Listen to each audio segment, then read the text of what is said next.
Rani Sapat. I'm an interior designer and I take up projects for all kinds of interior, home interior work.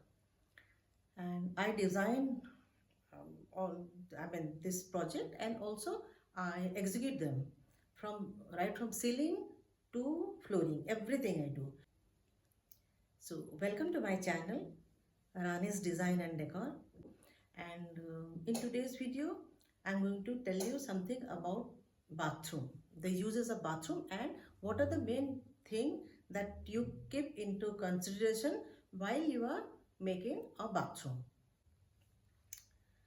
आज की जो video है इसी में हम bathroom, as you all know, the bathroom is a very integral part of every home. जैसे घर की हर कमरे जो होती है उसी के अपनी अपनी रिक्वायरमेंट होती है, अपनी अपनी यूजेस होती है. द सेम वे बाथरूम भी एक बहुत इम्पोर्टेंट रूम होता है घर में.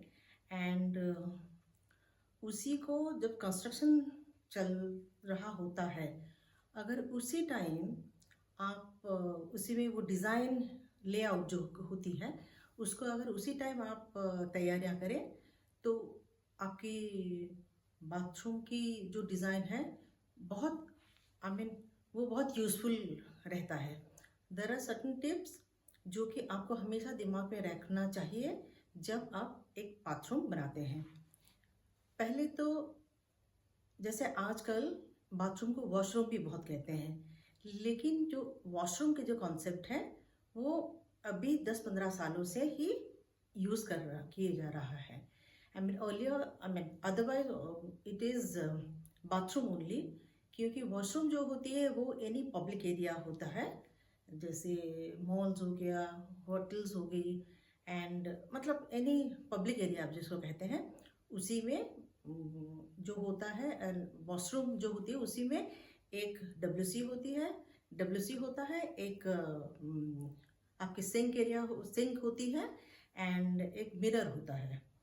उसी में नहाने की कोई प्रोविज़न नहीं होता है, उसी चीज़ को वॉशरूम कहते हैं. लेकिन घर में जो होती है उसको बाथरूम कहते हैं, क्योंकि उसमें बाथरूम के नहाने की प्रोविज़न होता है.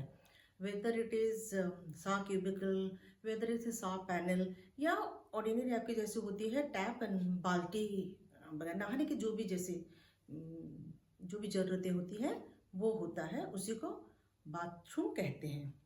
आज मैं आपको मेरा अपना घर मैंने खुद ही डिज़ाइन किया हुआ है.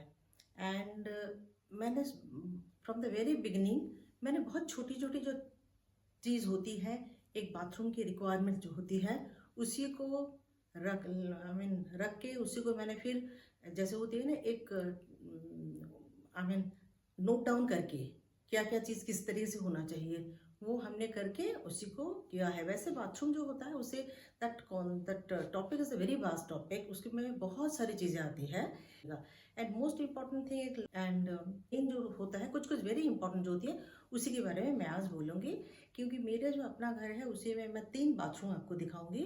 एक जो है बड़ा वाला बाथरूम है, उसी की साइज़ है 16 फीट बाय 11 फीट, जिसी के अंदर जैसे और बाकी जो 2 है वो छोटा थोड़ा है. एंड लेकिन उसी के हिसाब से जैसे बाथरूम में मेन 3 चीज़ क्या होती है, आपका WC होता है, आपकी नहाने की जैसे मैंने बोला सा पैनल, और या तो क्यूबिकल या तो एक नॉर्मल टेप एंड शावर, वो चीज़ होती है. एंड एक बेसिन होती है या तो वैनिटी जिसको कहते हैं वो होता है, एंड उसके ऊपर मिरर होता है. फिर इस तरीके से आप चलिए पहले मैं वीडियो में आपको दिखाती हूँ, and while showing you the video I can also explain things to you. तो let's go to the video.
जैसे नॉर्मली बाथरूम का क्या होता है, एक ड्राई एरिया होता है, एक वेट एरिया होता है। ड्राई एरिया मतलब आपके जो होता है सिंक, मतलब basin and sink and vanity and mirror, वो ही होता है। That is the first thing. जैसे आप जाते ही पहले उसी को देखते हैं, so that is the dry area. उसके बाद आपकी होती है WC होता है, एंड लास्ट में होती है हमेशा आपका जो नहाने का जो बेदिंग एरिया जो कहते हैं, वो एंड में होता है। That is the wait area also. So that is very important. जब आप लेआउट करते हैं, बाथरूम की लेआउट होती है, तो उसी को मतलब माइंड में रख के वेरी थॉटफुली उसी को उसी तरीके से आप डिफरेंशियल पहले कीजिए, जैसे उसको पार्ट बाई उसी हिसाब से पार्टीशन कीजिए एंड उस हिसाब से कहते हो। वैसे अगर आपकी बाथरूम छोटा है तो आप क्या कीजिएगा, जैसे कंसील सिस्टम जो होती है, actually you should go for that, क्योंकि बट कंसील सिस्टम के लिए भी आपकी वॉल जो है, जिस वॉल पे आप WC एंड कंसील सिस्टम रख रहे हैं, उसी की चौड़ाई मिनिमम 10 इंचेस होनी चाहिए। क्योंकि मतलब इतनी चौड़ी वॉल होना चाहिए, क्योंकि आपका जो सिस्टम इटसेल्फ है, इसी के लिए ही पहले 6 इंचेस मिनिमम 6 to 7 इंचेस की एक कटिंग होती है, उसी के अंदर वो सिस्टम जो है उसी के अंदर रखा जाता है। एंड ओनली उसी की जो जो मैंने उसके जो की होता है वही सामने होता है, एक छोटा सा, बाकी everything is conceal within. So वो बहुत अच्छा भी लगता है एंड स्पेस ज़्यादा भी नहीं लेता है, क्योंकि आपकी ओनली जो WC है वो ही बाहर रहता है एंड वही होता है। एंड इस तरीके की काफ़ी चीज़ें अभी मैं आपको दिखा रही हूँ। इवन जैसे आपके छोटा अगर बाथरूम है, आप उसको पार्टीशन कीजिए, एंड पार्टीशन हमेशा अपने ग्लास का पार्टीशन रखना चाहिए। आप कभी भी पार्टीशन को वुड या किस चीज़ में, एक तो वुड होती है तो है ना, वो मॉइस्चर हमेशा रहता है, तो वो ख़राब भी हो सकता है। एंड ऑल्सो व्हेन आप जब आप ग्लास की पार्टीशन करते हैं, तो उसी में लाइट की आपकी जो है, लाइट की सोचे बहुत अच्छा से होता है, मतलब लाइट जो है वो अच्छी तरीके से मतलब क्योंकि ट्रांसपेरेंट होता है, इसीलिए आप हर तरह के, एक तो आपका प्राइवेसी भी मेंटेन होती है, मतलब प्राइवेसी इन द सेंस कि आपका एरिया जो डिफ्रेंशिएट करना होता है, not privacy, it is actually जो डिफरेंस कर रहा है, आपका जो मार्किंग जो होती है, this is that area and then after that आपका क्लोजेट एंड एरिया इस तरफ आ जाता है। एंड ऑल्सो वो फिर डार्क एंड क्लमजी नहीं रहता, अच्छा दिखता है, ओपन होके एयरी एंड वेल लीट होता, वेल लाइटेड होता है। इंपॉर्टेंट थिंग एक बाथरूम में जो होती है वो लाइट की provision, whether it is natural light या आर्टिफिशियल लाइट, जो भी उसी हिसाब से रखिए, जैसे आपके यूज़ उसी तरह से। सपोज यू हैव अ जैसे होती है वॉक इन क्लोजेट होता है एंड मिरर भी होती है, या ड्रेसिंग यूनिट होती है, तो ड्रेसिंग यूनिट के ऊपर ही आप लाइट रखिएगा, सो दैट जैसे आप उसमें तैयार होते हुए, या तो I mean when you are there in front of the mirror, so उसी में आपकी वेदर यू आई मीन जैसे कपड़े पहनते हैं या तैयार होते हैं, तो प्रॉपर लाइट की प्रोविजन होना चाहिए। द सेम विथ आपकी बेसिन जो एरिया है, सिंक जो एरिया होता है, उसी में जैसे मिरर होता है, मिरर के ऊपर आपको प्रॉपर लाइट लगाना चाहिए, सो दैट आप जब भी कुछ भी जैसे उसी में जो भी, या तो ब्रश करें या तो फेस वॉश करें या तो जो भी जैसे यूज़ करें, तो उसी टाइम उसी को जरूर प्रॉपर लाइट होना जरूरी है। एंड नेचुरल लाइट भी जैसी होती है उसी की, आपके बाथरूम हमेशा इस तरीके से बनाना चाहिए जैसे नेचुरल लाइट की सोर्स अच्छे से होना चाहिए। And also there should be proper ventilation जैसी होती है, मतलब प्रॉपर वेंटिलेशन होता है, एकदम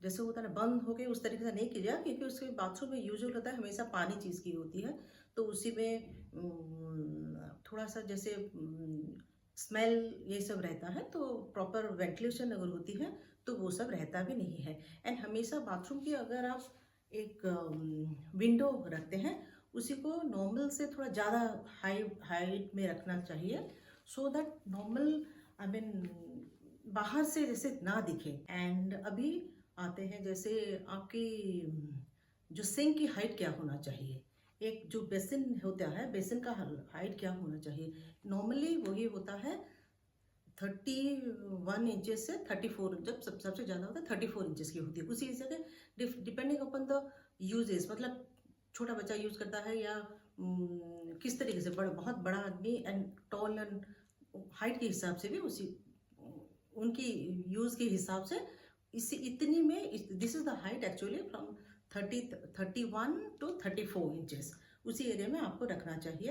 एंड आप जब भी रखते हैं, जैसे आज मैं फ़ोटो में आपको दिखाऊंगी, या तो अगर सॉरी वीडियो में मैं आपको दिखाऊंगी, जैसे या तो जैसे वैनिटी जो भी मिलता है अवेलेबल होता है मार्केट में, वैसे उसी को रखिए। एंड उसी के अंदर एक्चुअली होता है कि सेल्व्स होती है। सो बहुत अच्छी तरीके से आप काफ़ी चीज़ उसमें रखते हैं, जैसे आपके टावल होता है या ऑल अदर एक्सेसरीज जैसी होती है, सोप का तो होता है, शैम्पू होती है, डिफरेंट चीज़ें होती है, उसी में रखना चाहिए, उसी में हो जाता है। एंड अगर आप बनाते भी हैं तो उसको भी उसी तरीके से बनाना चाहिए होता है।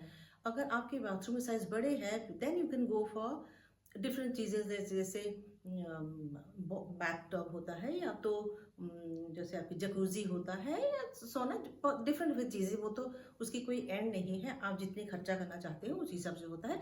लेकिन एक साइज होता है, जैसे आप अगर जकूजी रखना चाहते हैं तो उसी हिसाब से थोड़ा बड़ा बड़ा जकूजी रखे रूम होना चाहिए, so that everybody, so that अच्छा लगे, जैसे वो मतलब स्पेसियस रूम में वो अच्छा ही लगता है। And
hope you have liked today's video, and it is always my um, belief, and also I always try to give whatever ideas and I mean design ideas I have, I want to share with people.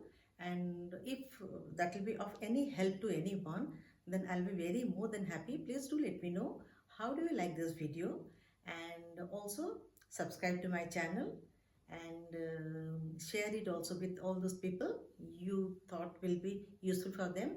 Actually जो छोटे छोटे tips होती है, वो अगर उसी को आप माइंड में रख के अगर करते हैं, मतलब बनाते वक्त करते हैं, so these are very useful tips. And also आपको उसी टाइम पता नहीं चलता है, कंस्ट्रक्शन टाइम पता नहीं चलता है, बट बाद में जो होता है ये छोटी छोटी बहुत यूजफुल होता है आपके लिए। So with that only I am going to end this episode, and thank you so very much for watching, and bye bye.